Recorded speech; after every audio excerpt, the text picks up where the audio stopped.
All right. Well, good morning, attendees. Thank you, everybody, for logging on and joining us for a fireside chat with the Futurist.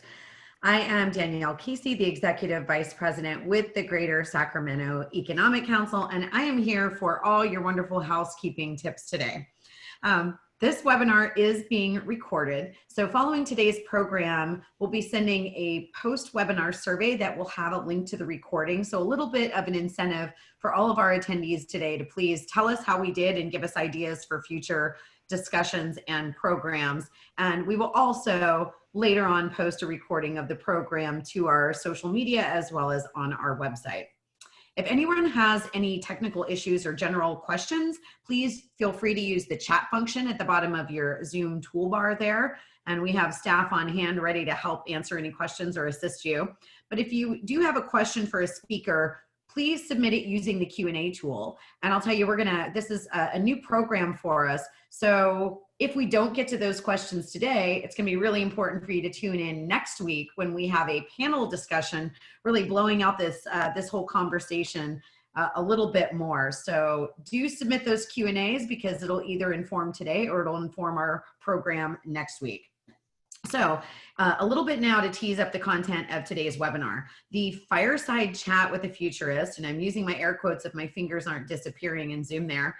It's going to lay the groundwork again for next week's full panel, but we're going to dive into how technologies of the future can be used for economic advancement.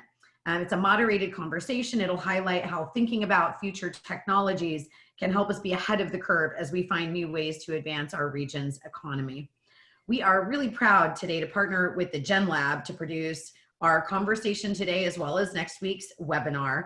And we're bringing you an incredible lineup of thought leaders willing to share their industry insights and predictions with us all.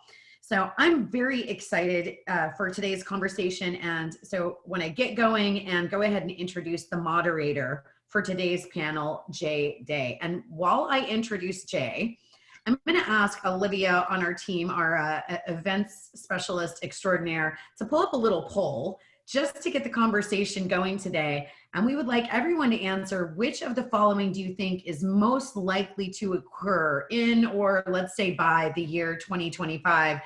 And our folks today are going to dig into this for you a little bit more later.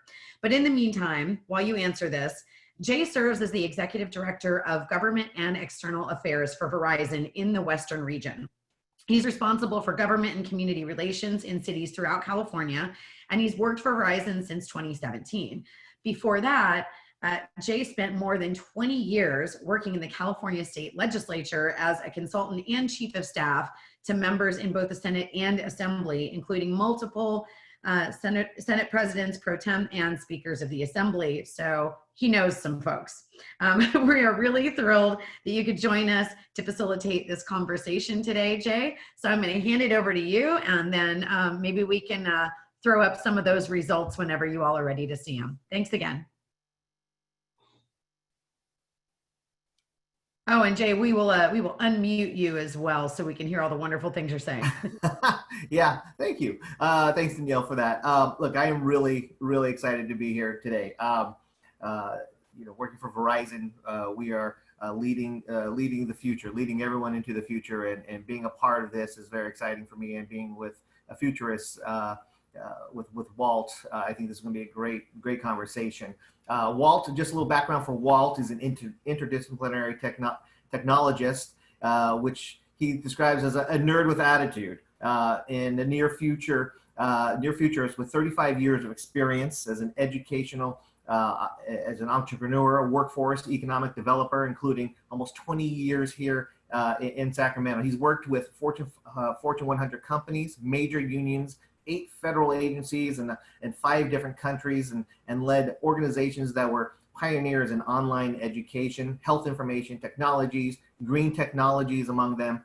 And he's internationally recognized expert in innovation and continuous improvement, a ghostwriter and author of articles, everything from Cambridge University Journal of History and Society and 2300, the World Hackers Quarterly. Now I can go on and on and on and on about Walt. We would be well into the future by the time we got into a conversation. they say the extent of someone's introduction is the importance of Walt. So if we had 5 hours on this, I think we'd just get to the tip of Walt. I think that we really want to get into this conversation, and we really want to have a conversation. Since we have about 30 minutes, I want to thank you, Walt, for joining us today. And I want to roll right into the first question, and let's have a conversation about what it means to be a futurist. Really, what does it mean to be a futurist, and how can that help inform thought leaders pushing for economic recovery in the region, especially? Well, a futurist is a profession. It's not just a hobby. And what futurists really do is look for trends in things like technology and think about the implications for those in politics or the economy or workforce development, and understand the power of anticipation. So thinking about predictions, in my case anyway, predictions that are realistic. So looking to quantitative data or statistics or reports or research to put together what is really a realistic vision of what could be happening. So in my case, certainly it's not science fiction, it's not futuretainment, it's not, artificial drones that deliver your pizza before you know you want it. It's really good, strong data that can be used by decision makers. Yeah. So as a near futurist, anything past 3 or 5 years is not prediction, it's speculation or fantasy. So what I really focus on is the effort in futurism as realism. It's what's happening now that's true that we can use to think forward and as supplement, as additional information for us as we make decisions. So a part of what I think I do to help out is to say, this is happening now.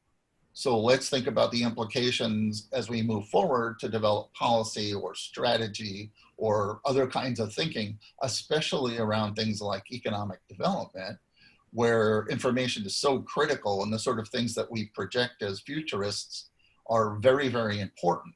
So I'll give you an example. Can we pull up that poll to give an idea what a near futurist does? Okay, so we have some this is fascinating. Okay, so we have predictions here by 2025. Okay, spoiler alert, all of these things have already happened. So the first citizenship was granted in 2017 by the Saudi government to a robot named Sophia. Earlier this year, we actually produced artificial life. We kind of think that within a year, there'll be artificial meat being produced in the Bay Area. 3 weeks ago, Microsoft fired all of its journalists and replaced them with artificial intelligences. And then finally, it was only 2 weeks ago that more people were on Zoom than there were citizens of the United States. Wow. So these are not things that are coming in a distant future, they're happening now. So we need to think about what are the implications of that moving ahead just even a little bit of time. So that's what I think the value of a futurist is to say, ultimately, pay attention. Pay attention to what happened this morning, and that'll help you project what we are going to need to do for the next year or 3 years or 5 years.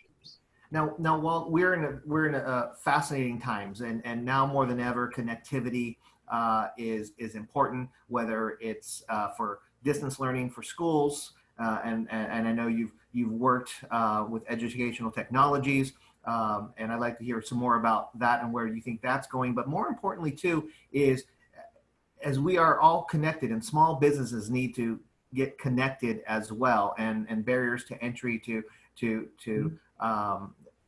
for economic development especially in cities like Sacramento or regional cities up in this area. How will these educational advancements and artificial intelligence and technologies really begin not only to help our kids for distance learning, but translate that into small business and keeping them afloat and bringing money into cities and recovery, especially after we get out of this pandemic? Sure, that's a great question. I tend to think of these trends starting off with where so much of the first solutions were around hardware, making things like computers, then software, then wetware, which is us, our interactions with computers and so on, but the future is everywhere, which means technology is going to integrate with everything we do. So connectivity is essential to that. We can assume that online learning and any other kind of connection, digital connection, is not going to go away, but accelerate in even more ways.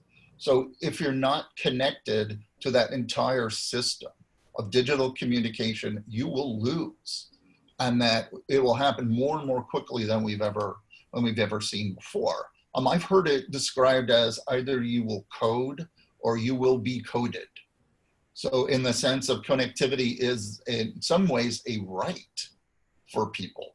And we need, I think, as part of an effort towards economic development and equity, to recognize that access to those kind of resources are necessary because they're going to integrate with everything we do. That's fascinating. And then, and over the next 5 years, do you see certain technologies playing into the recovery of our regions here? Well, certainly, I think you can look at what's happening in the Sacramento region. It's going to be an expression of the technological innovations around things like healthcare and biotechnology. I think the future of technology is going to be around human technology. So that'll be biotechnology, the use of artificial intelligence to develop new vaccines, for example, or for us developing things like new programs, like I said before, around the development of artificial meat. Okay, yeah. What does that mean for developing a new workforce? What is going to be the economic impact of that on the Central Valley, for example? Right. So it's right now in Sacramento, I think we have so many different opportunities that are developing in technology, whether it's mobility or focused on new technologies around biotechnology or genetic research. What I think we need to pay attention to, Jay, is they're all interrelated. And I think that's a core part of this. We can't think about technology and educational technology in some way being separate from biotechnology or mobility or development in new computers or the development of virtual reality. All of those things are part of a single complex network. So small business opportunities are not going to be in one arena. They're going to be in the arena of all of those things coming together in an ecosystem. And innovation and change in one of those areas could potentially have impact on all the others. And so I think that's part of a strategy of us thinking about the future.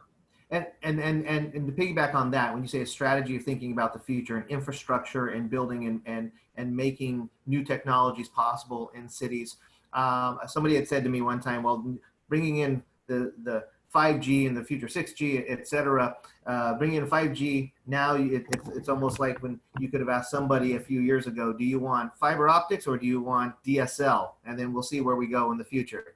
Do you think that cities and regions that start investing and thinking about new technologies and strategies will be better off 10 years down the road? I know we're thinking about 3 to 5 years, but I'm also projecting out longer. Oh, I have no doubt at all that's going to be necessary. The city of the future, whatever it's going to look like, it's going to be an integrated city that's going to be mostly autonomous. And if you don't have 5G or 6G or what comes as the next generation, how are we going to manage a city based on autonomous vehicles or artificial intelligence systems that better organize traffic or the distribution of utilities in the grid? I mean, any kind of a city in the future is going to look like that. I don't see any other kind of option. So getting back to what you had talked about us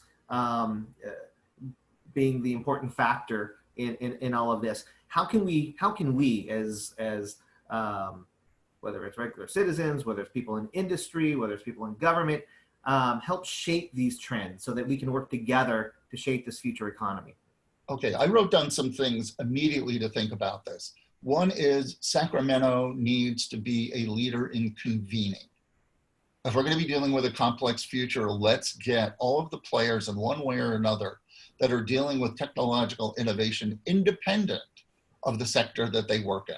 So we need the innovators and the people shaping the future from each one of those arenas. The healthcare people should be meeting with government people, should be meeting with entrepreneurs. I think we need to recognize that to build an ecosystem that's going to shape the future, we need to come together in configurations that we have not come together before.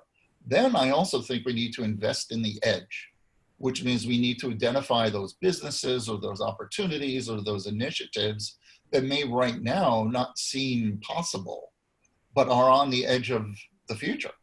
And how do we find those and supply the resources to make those grow?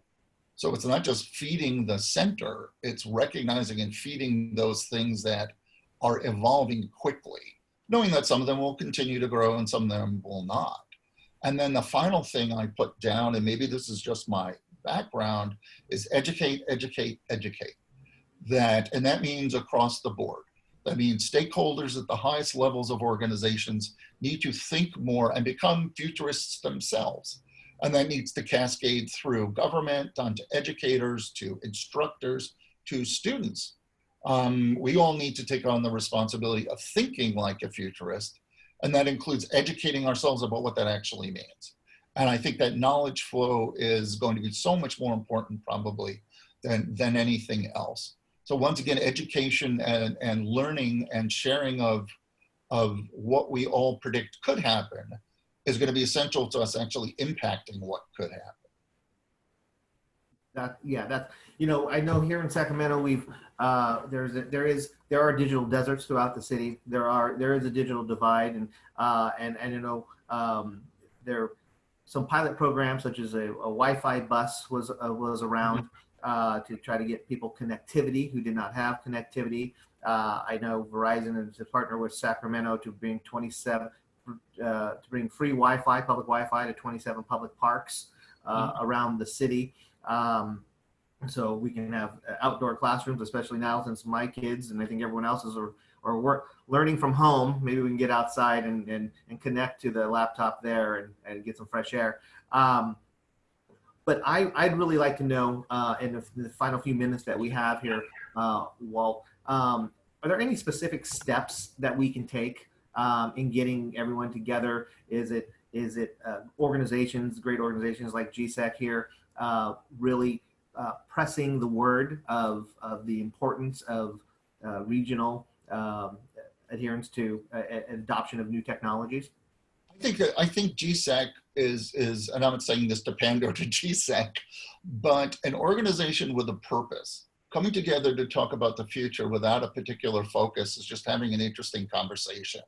So if you're talking about what's happening in technology and all its implications, let's focus on what that means for economic development, which makes sense to me because technology is ultimately the powerhouse behind economic development.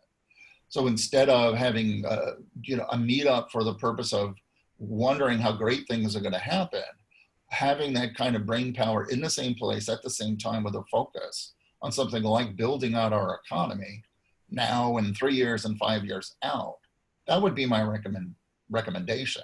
So convening for a purpose and shaping the economy of the future, that's what I would recommend. Well, that's fabulous. Thank you for that. I know we have about 10 minutes left, and I want to give Barry some time to close this out. But I really want to say that, Walt, I really enjoyed chatting with you, especially in this initial fireside chat that we're having. Me too, Jay. Enjoyed speaking with you as well. We're looking forward to working together to push this region's economic recovery. That this conversation is really intended to lay the groundwork and give a taste of what's to come for the next week. And and after chatting with Walt today, I'm looking forward to seeing how this conversation evolves next week and beyond. And I want to hand this over to Barry, but I also want to make sure that everyone knows that as we continue these fireside chats, next week's lineup includes Paul Carroll from the Devil's Advocate Group, an insurance and thought leadership organization. So Barry, with the time we have left, I'd really like to hand this over to you. Well, first of all, thank you for allowing this platform for me and Walt to have this conversation. But I'd like to hand it on over to you with the time we have left. Yeah, thank you. Yeah, really important conversation because our communities and almost all communities are literally on the ropes. I mean, the kind of decline that's going to occur in the next 1, 2, 3 years with a $54 billion structural deficit at the state, a state government that has a very difficult time making decisions on the basis of evidence. You know, both the federal government and the state government are run by politics. And, you know, when you're at 4% unemployment, 3.5% unemployment, it's a little frustrating to watch your government be political. You know, if you're at 15% unemployment, 14 or 16, you know, 45 million Americans lost a job. It's got to be absolutely, completely, totally unacceptable for any public decisions or public directions to occur unless it's driven by evidence. So one of the things that we've done as an organization, you know, we are still, Aggie Square is still going to break ground in January, February on a $1 billion project. We have a fintech consortium that's doing very well. Just as a moment of good news, we have last week 11 companies inquired about Sacramento just last week. So on a good year, we are able to bring about 15 companies in. We brought in 18, including the 4 months we were in a pandemic. We're on a June, July fiscal year. So one side of the economy is going to grow fast: technology, innovation, creativity, digitalization. 5G is now as essential as oxygen to this economy.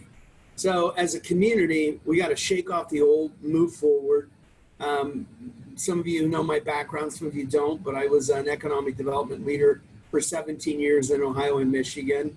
The reason Ohio and Michigan really have failed economies is they keep waiting for the automotive industry and the steel mills to come back. Believe it or not, 10, 20, 30 years after they close. That's because they're car makers and steel workers. And that's because their engineering skill sets in car making and steel mills. And their banks know how to finance plants. So the entire economic culture was built around this industrial 2.0 model. And when it shifted, it was so frightening, I think, for the Midwest that they paralyzed themselves with false hope. We're having a permanent downgrade on the government in California. That's 1/3 of our economy. It used to be 40% of our economy. You've heard us talk about why we don't like being a government town. You've heard us talk about why we don't like the government economy. You're going to live it the next 2 to 3 years because that government economy is going to create a drag on our recovery. So pivoting away from government, pivoting away from the old, moving towards the new is the only way you can build an economy. And if you heard from Walt, you know, the fact that Microsoft has used AI and machine learning to replace their communications team, I mean, that's an incredible shift in how we do business. And you're going to see that in banking and all other things. That's why digital skills training is so important. And as you know, if you remember the Brookings Institute report we did, we were one of the poorest communities in America training people in digital skills. So we don't need to improve our workforce system. We need to blow it up, burn it to the ground, and restart with it. Different leaders, different services, different programs, and rapidly move towards an upskilling model while continuing to take advantage of what we have as a region. One of the good news is tier 2 markets and markets with reasonable high quality lifestyles are where talent's going. We got to make sure companies are here too, but we've got to have the ability at the local level to deliver on complex projects, and then we need a mechanism to push back on the state. State economic philosophies and policies in California are archaic, and they're basically patronage positions for the political base of the people running our government. None of that's evidence, and none of that's the future. So we'll be calling upon our board and our community to rise up at levels that we haven't risen up before. But I will assure you, we're going to be better than okay as a community. We're going to thrive as a community. That's going to take work, dedication, courage, and leadership. It is not an automatic scenario that we're going to be okay just because we're in California. We're going to have to work harder than that. So I do feel good about where we're at as a community, although I'm somber over the loss that so many people had. But I do think there are things to be excited about. I do believe in our region and our team and our leadership. And I think this is going to be our finest hour. That doesn't mean it's going to be our easiest hour. It's probably going to be our hardest hour. probably going to be the most demanding period of our careers. And I spent my life in Cleveland and Toledo, Ohio, doing economic development, Michigan. This is going to be a lot harder than Cleveland and Toledo, Ohio. And if you think about Cleveland and Toledo, Ohio, that was a pretty damn hard job. Because, we don't have the normal hooks to hang on to, right? You don't have the normal things to rely on. So the market's going to be fluid. The technologies are going to shift. The markets are going to gravitate to the most efficient, productive communities when it comes to their activities with regard to jobs and investment. They're not going to gravitate to a place that has nice weather. They're not going to gravitate to a place that has housing affordability.